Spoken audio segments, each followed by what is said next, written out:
So today I flew into this conference to speak in the morning, and then another conference started in the afternoon. I had to write my speech and my presentation on the plane coming in because I was not aware I was for this high-end mastermind. And if you think that you're behind in AI, you are not. So I spoke about how, like right now I have a business where I work with a lot of large business owners doing all their organic media, 100% of it, and then build out all of their funnels to help them convert into their views into customers.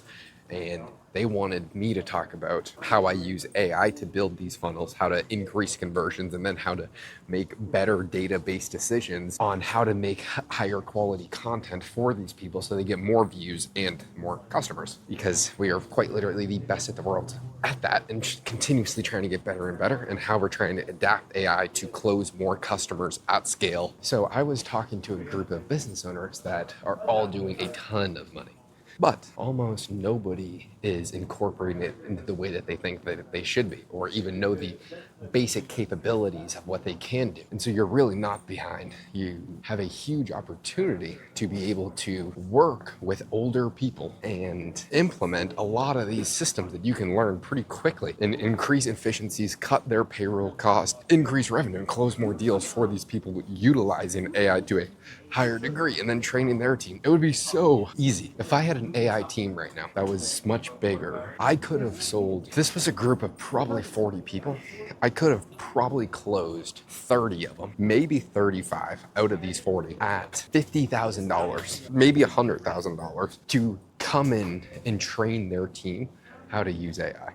I could have done that easily and made a quick 7-figure paycheck. Now, I still have every single one of these people who want to hire my business. Most of them are not going to be great fits for what we're doing, but now that they know that I'm scaling and I'm actually taking on a lot of clients, pretty much every single one of these people, I've already been good friends with them for a lot. They would like to hire us for to some degree. It's just how much and if they're a good fit for actually us. And then at the cocktail party to start the new conference after the mastermind, there's one client that I want. This guy owns a bank and he owns a large percentage of a substantial amount of other companies. Owning a bank is pretty fucking dope. And honestly, I try and pick my clients from a selfish perspective upon what I want to learn and what I want to get better at and what I want to do. So one of my clients owns a 10,000 unit real estate portfolio because I want to understand real estate.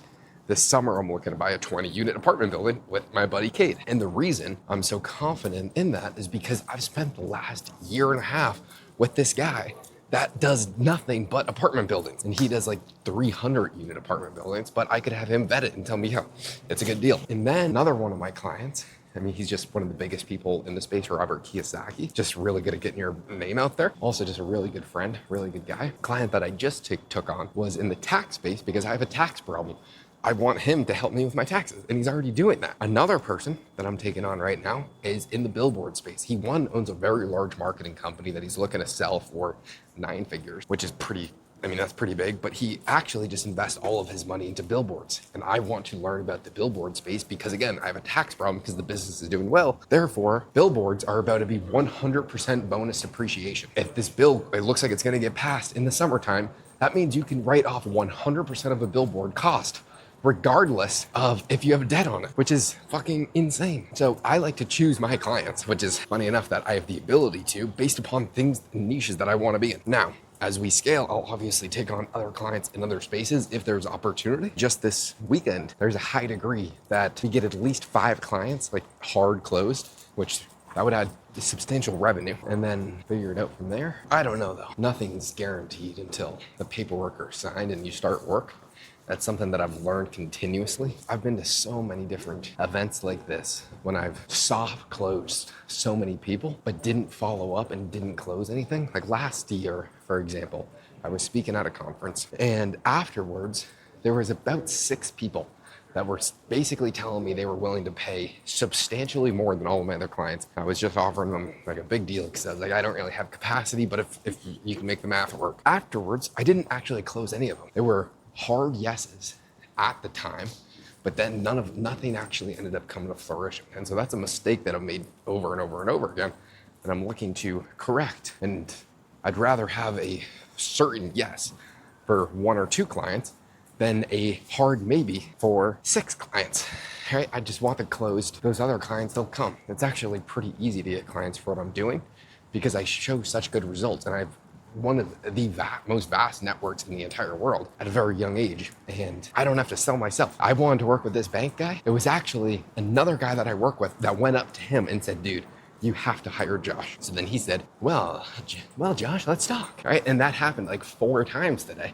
And then your goodwill compounds more than anything else you could possibly even fathom. Your reputation is literally the most important thing. And so yesterday, before I knew that I was speaking today, so yesterday I did not know I was going to be giving a presentation today. And I'm going to post that presentation on one of my channels. I have fucking so many of these things. They were talking because I work with so many of the guys who run this mastermind about, hey, Josh does such good work. We want him to come here as quickly as possible so he can talk to you guys. And I'm already friends with everyone in the mastermind.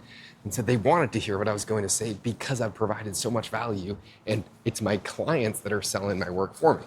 So one of my clients was saying, dude, these new things that are implementing, we are literally having hundreds of percentages of ROI every single month and month and month and month. Literally just compound. And he said, it's literally the most unbelievable thing I've ever seen.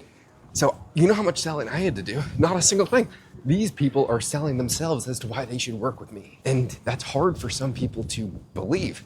But when you have a business model that actually just works and it solves a huge problem, then it's actually just the case. And if you have not seen this in person, it is literally just people selling themselves to me as to why I should take them on as a client. And that's a really good feeling to have. And then it's how can you scale to where you can take these people on and still show them the best quality service. But the only reason why I have so many people doing this is because every single client that I've taken on, I have shown such incredible results that they tell everybody else. So tomorrow, I mean, it's already pretty late. I woke up super early for this flight. I didn't sleep on the plane because I was writing my presentation. Got a busy fucking day tomorrow. I mean, let's just keep the momentum going.